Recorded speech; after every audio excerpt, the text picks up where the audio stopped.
मला आवडणार नाहीये, एवढंच मी सांगू शकतो. Thank you sir.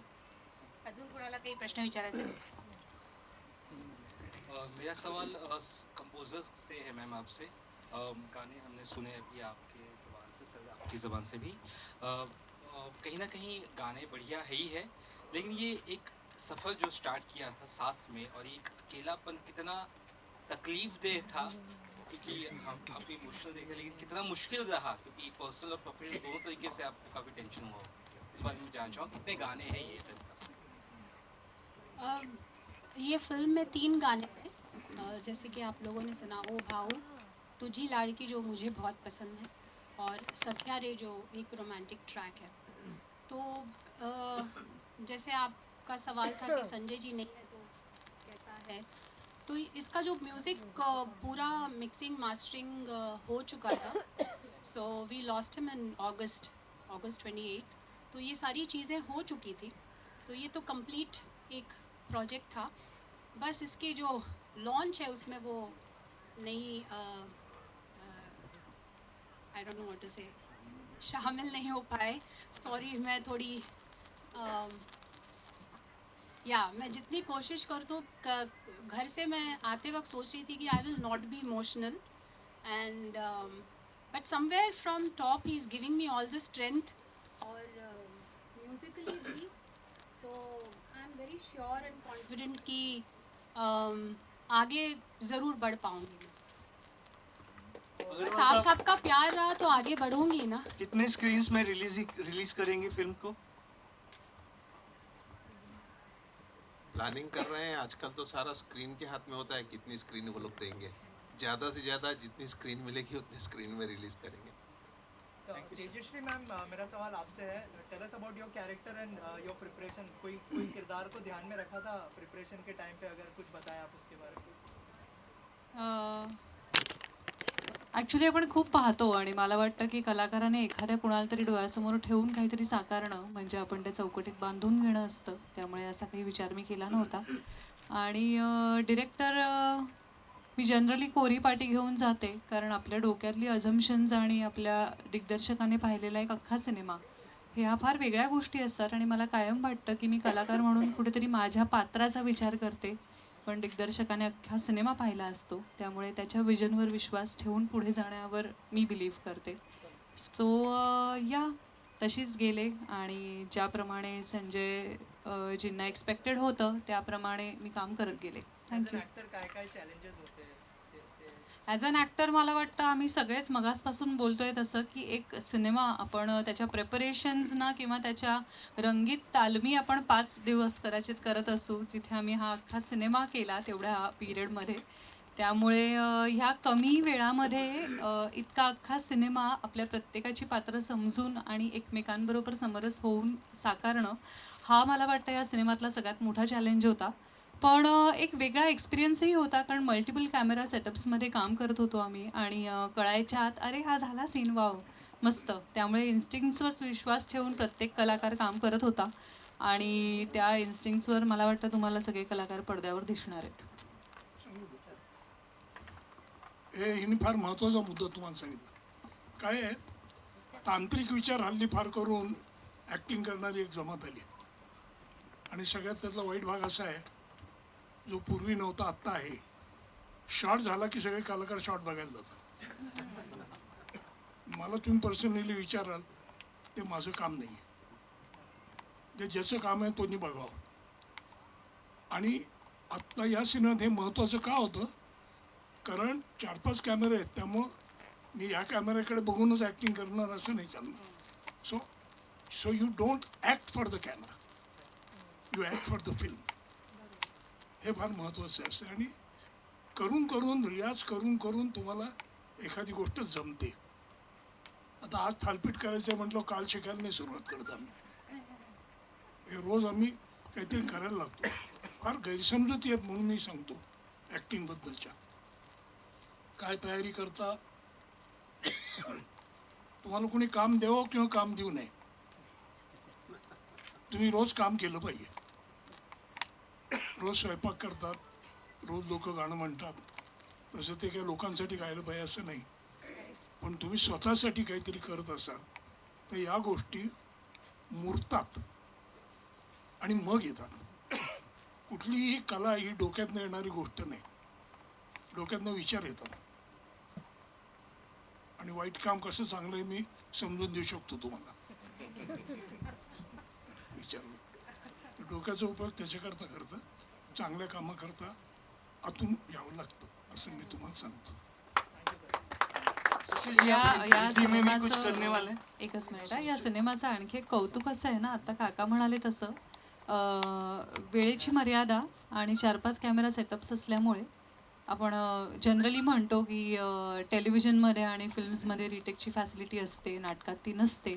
पण ह्या सिनेमातले सगळे सीन्स हे नाटकासारखे छान बसवून, छान विचार करून, डिस्कस करून आम्ही 1 टेक अख्खेच्या अख्खे सीन्स केलेत या सिनेमात. सुशील सर, आप आगे चलकर हिंदी में भी कुछ करने वाले हैं?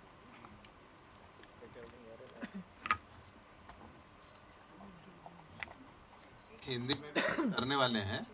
अभी मराठी की बात चल रही है, तो अभी मराठी के बारे में बात करेंगे, लेकिन डेफिनेटली आपको हिंदी के लिए भी बुलाऊंगा जल्दी. येत मला आणि काम एवढं आहे तर मी त्याला म्हटलं तुम्ही आत्ता मला बंडल मारताय, एकदा काम सुरू झालं की मग नाही म्हणता येत नाही. तर ही जुनी ट्रिक आहे. तर ते म्हणले नाही नाही तसं काही नाही आहे खरंच. आणि खरंच त्यांनी तसं करून दाखवलं. आणि मग त्यामुळं त्या अतिशय वेगळ्या टेक्निकनी त्यांनी ही फिल्म बनवलेली आहे. आता हा विषय काही मला नवीन नाही. मी फार अनेक वर्षांपूर्वी पटेलांनी सिंहासन नावाचा सिनेमा केला होता, त्यातही काम केलेलं आहे. नंतर आत्ताच रानबाजार नावाची एक सिरीज झाली होती. पण प्रत्येक वेळेला चाल कशी खेळली जाते ही त्या काळावर आणि त्या काळात असलेले नट कोण आहेत, नट म्हणजे राजकारणी नट कोण आहेत याच्यावर ठरतं. आणि त्या दृष्टिकोनातून या चित्रपटाची जी कॉम्प्लेक्सिटी आहे ही आत्ता सांगून कळणार. त्याच्याकरता चित्रपट बघायला लागेल. आणि माझ्याबरोबर अतिशय माझ्या परिचयाचे चांगलं, त्यामुळं असं काही नवखं कोणी नव्हतं. तेजू काय, हा काय, गिरीश काय, समीर, हे सगळे माझ्या ओळखीचे लोक आहे, भार्गवी वगैरे. आणि त्यामुळे वी ऑल एन्जॉयड टुगेदर. काही वेळा रात्री खूप उशीर व्हायचा. पण overall it was fun doing this film. Iravati कशी आहे? लोकशाहीमध्ये इरावती कशी पाहायला मिळणार आहे मला? ठाम, खंबीर, एक वेगळी भूमिका आहे. आणि पॉलिटिक्सशी रिलेटेड मला वाटतं पहिलाच सिनेमा आहे माझा. आणि या जे आपण म्हणजे ह्या सिनेमाबद्दल बोलायला सुरुवात केल्यावर आपण पॉलिटिक्स या शब्दाने सुरुवात करतो. तर इरावती ही तिच्या आईबरोबर आणि कुठेतरी तिच्या आईच्या तत्वाने चालणारी मुलगी आहे, जी बाई राजकारणामध्ये बिलीव्ह न करणारी आहे, प्युअरली समाजसेवा करायची आणि राजकारणाच्या कुठेही रही आपल्या जवळपास फिरकला नाही पाहिजे. आणि या संस्कारात तिची मुलगी वाढली आहे. त्यामुळे पॉलिटिक्सपासून खूप लांब आहेत या मायलेकी. पण यांच्या आयुष्यात अशी एक गोष्ट घडते की ज्यामुळे कदाचित तिला ह्या पॉलिटिक्समध्ये एंटर करावं लागणार आहे. आणि तो जिस्ट आहे ह्या सिनेमाचा. त्यामुळे सिनेमाबद्दल फार नाही सांगणार. सिनेमाचं ट्रेलर बघून ॲक्च्युली मीही आत्ता पहिल्यांदाच पाहिला तुमच्या सगळ्यांबरोबर, त्यामुळे ती उत्सुकता जी आहे ती टिकून राहू दे. पण खरंच सिनेमा करायला खूप मजा आली आणि आयुष्यातला वेगळा एक्सपिरियन्स होता हा. कारण आत्ता काकांनी सांगितलं तसं संजय अमर या डिरेक्टरनी भेटल्यावर असं सांगितलं की तुम्हाला मेन कॅरेक्टर्स जी आहेत आपली त्यातलं एक महत्त्वाची भूमिका तुमची आहे आणि ओके बरं शूटिंगचे किती दिवस 3 किंवा 4 दिवस. तर माझं असं झालं ओके सिनेमा किती दिवसात शूट होणार आहे 5 दिवसात. त्यामुळे हा एक्सपिरियन्स माझ्यासाठी खूप नवीन होता आणि खरंच कुतूहल होता सेटवर येईपर्यंत की एक दिग्दर्शक इतक्या जास्त कॉन्फिडेंटली सांगतोय की तुम्ही या सिनेमामधल्या कलाकारांची यादी काही नव्याने सांगायला नको.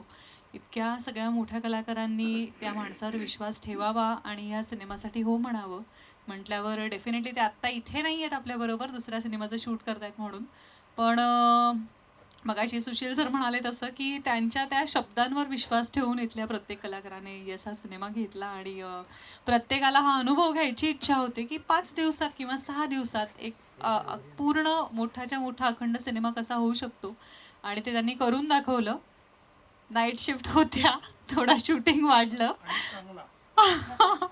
आणि एक चांगला सिनेमा आज तुमच्या भेटीला एक आगळा वेगळा प्रयोग तुमच्या भेटीला येतोय.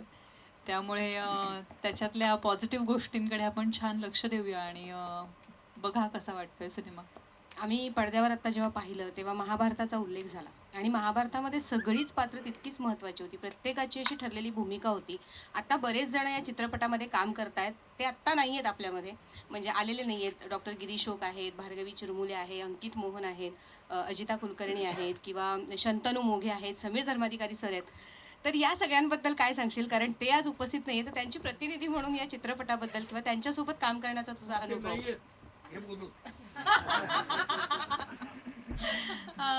नाही मला विचारशील तर कसं आहे ना आपल्या करिअरमध्ये इतक्या सिनियर मोस्ट ॲक्टर्स बरोबर काम करायला मिळणं ही आमचा CV असतो हा. त्यामुळे मी मोहन काकांबरोबर काम करू शकले. मला आज या इतकी तुझी नावं घेतलीस या सगळ्यांबरोबर आज काम करता आलं.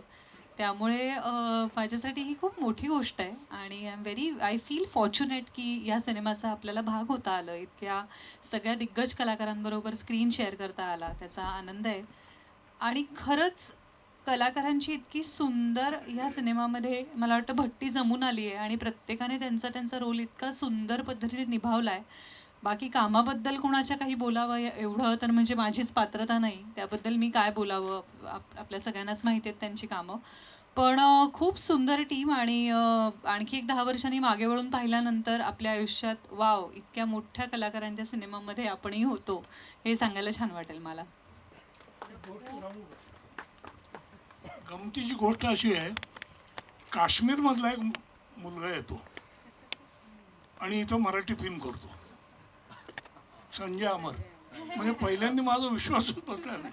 तो आणि त्याचा असिस्टंट माणिक कौल हे दोघंही काश्मीरचे आहेत पण चोख माहिती, म्हणजे मराठी लोक करत नाहीत. मराठी येत नाही. मला फार कौतुक वाटलं त्याचं त्यामुळं. आणि ही म्हणली तसं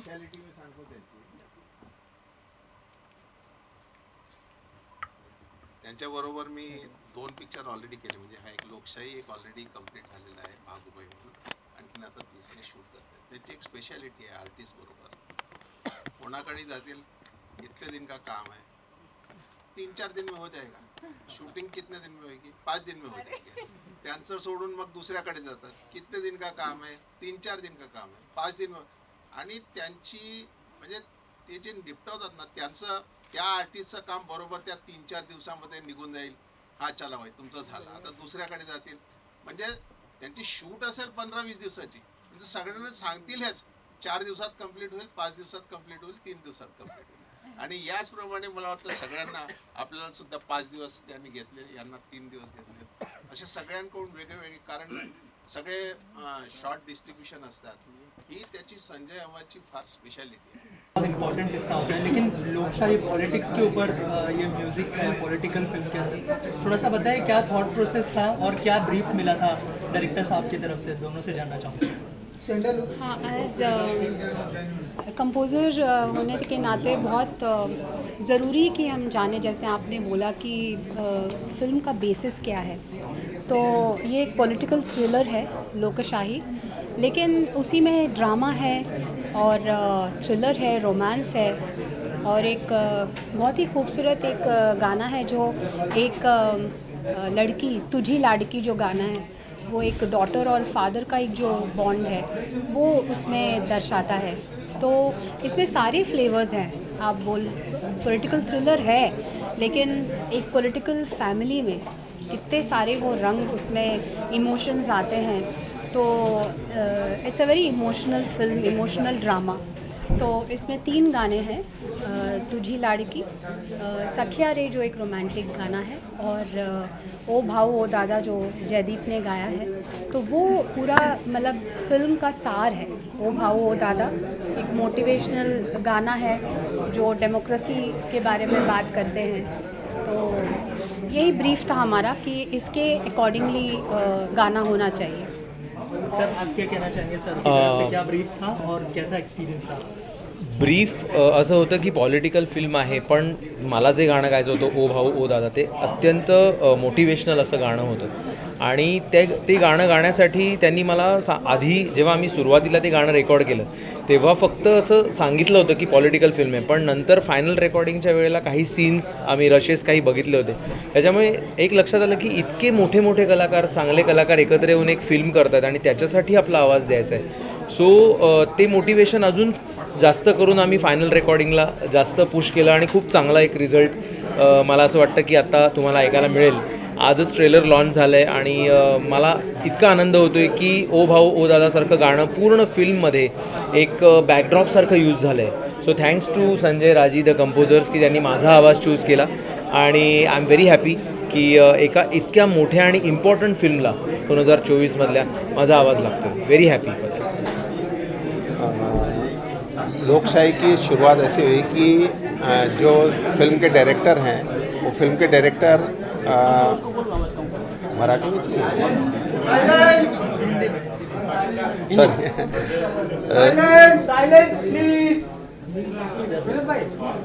लोकशाही की शुरुआत ऐसे हुई कि जो फिल्म के डायरेक्टर हैं मिस्टर संजय अमर, वो मेरे पास एक स्टोरी लेकर के आए और मुझे उस स्टोरी का कॉन्सेप्ट बहुत अच्छा लगा। कोई नया कॉन्सेप्ट नहीं था, लेकिन मुझे ऐसा लगा कि आज जो चल रहा है देश में चल रहा है, जो राजकारण हो रहा है, उस राजकारण के लिए ये बहुत एप्ट फिल्म है।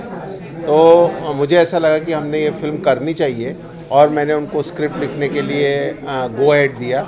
और जब स्क्रिप्ट लेकर के आई उसके ऊपर में बहुत डिस्कशन करने के बाद जो भी उसमें आगे पीछे करना चाहिए था वो करने के बाद में फिल्म पर शूटिंग के लिए चली।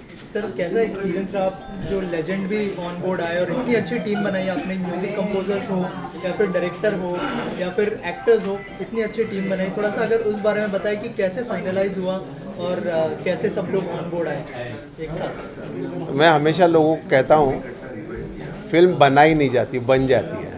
ऐसे ही है ये कि ये किस तरह से हुआ मुझे भी नहीं मालूम, लेकिन ये हो गया। यानी बहुत अच्छी तरह हुआ, बहुत लोगों ने पूरा का पूरा इसमें सहयोग दिया, लोगों ने इंटरेस्ट शो किया कि इसके अंदर में किस तरह की स्टार कास्ट होनी चाहिए, कैसा होना चाहिए। संजय अमर के अपने खुद कुछ सिलेक्शन थे, सर मैं इन आर्टिस्ट को लेके आना चाहता हूँ, और मैंने उनको हमेशा गो अहेड दिया कि मैंने उनको कभी भी ना नहीं कहा कि नहीं आप इस आर्टिस्ट को मत लो, इस आर्टिस्ट को नहीं करो। और एक धीरे धीरे एक कास्ट, बहुत बड़ी कास्ट असेंबल हो गई। यानी आप देखेंगे इसके अंदर में करीब 14 से 15 कैरेक्टर्स हैं पूरी पिक्चर के अंदर में। अनफॉर्चुनेटली आज काफ़ी लोग आने वाले थे, लेकिन जैसे कि आपको पता है सबकी कुछ ना कुछ शूटिंग चलती रहती है, उसकी वजह से इवन हमारे डायरेक्टर भी नहीं आ पाए। पर बस वो असेंबल होता चला गया और पिक्चर बन गई। सेम ऐसे ही म्यूज़िक का था, म्यूज़िक भी ऐसा ही हुआ कि हमको पहले बहुत लग रहा था कि भाई जिन्होंने कभी मराठी म्यूज़िक किया ही नहीं है वो किस तरह से मराठी म्यूज़िक करेंगे, वैसे उस पर से सिंगर, पर उन्होंने अपना रोल इतना बखूबी निभाया है कि बहुत अच्छा लगा। सर जब भी कोई फिल्म हम बनाते हैं पॉलिटिक्स के ऊपर, लोग गैस करने लगते हैं कि कौन से पॉलिटिशियन के ऊपर फिल्म होगी, क्या होगी, तो आई एम श्योर ये ट्रेलर देखने के बाद भी लोग गैस करेंगे। तो सर कुछ कहना चाहेंगे कि क्या यूएसपी होने वाली है और क्या किसी पॉलिटिशियन को ध्यान में रख के फिल्म बनाई गई? मुझे लगता है मैं इसके ऊपर में कुछ भी टिप्पणी करूं, इससे लोगों ने फिल्म में जाकर के देखना चाहिए और लोगों ने अपने अपने कमेंट्स सोशल मीडिया में डालने चाहिए कि भाई अरे ये फिल्म तो शायद इससे रिलेट करती है, ये फिल्म ये शायद इससे रिलेट करती है। आज उसके ऊपर में टिप्पणी करके कोई फ़ायदा नहीं है और आप लोगों को मज़ा भी नहीं आएगा। कहाँ हुआ है और इतने बड़े स्टार कास्ट किस तरह का मैनेजमेंट करने में आप लोग को तकलीफ हुआ या किसी ने परेशानी की सोच के बारे में? वो शूट करने में परेशानी तो जरा भी नहीं हुई और अलग अलग लोकेशंस के ऊपर में ये शूट हुई है, करीबन 5 से 6 लोकेशंस हैं और कोई बात की परेशानी है ना, कोई रुकावट जिसको बोलते हैं कि शूटिंग के अंदर में कभी कोई रुकावट आ गई या कोई वजह से कैंसिल हो गई, कोई रुकावट नहीं, कोई कैंसिल नहीं, सब कुछ बहुत स्मूथली। और सर कोई लास्टली कोई मैसेज देना चाहेंगे जो ऑडियंस 9 फरवरी को फिल्म देखने वाली है? मैं तो ऑडियंस को यही कहूँगा कि आप ज़रूर सिनेमा में जावें, सिनेमा हॉल में जावें। ये बड़े पर्दे की पिक्चर है, आप सिनेमा हॉल में जा कर के पर्दे पे इसका बैकग्राउंड म्यूज़िक जो है वो बहुत ज़्यादा फोर्सफुल है। आपने देखा होगा गाना जो है वो अभी आपने सुना होगा ओ भाऊ गाना जो है, आप जब सुनते हैं तो आप सुनते वक्त ही आपके गूज़बम्प्स होने लगते हैं कि अरे क्या गाना होगा, क्या उसकी थ्योरी होगी। तो मेरा संदेश यही है कि सब जनों ने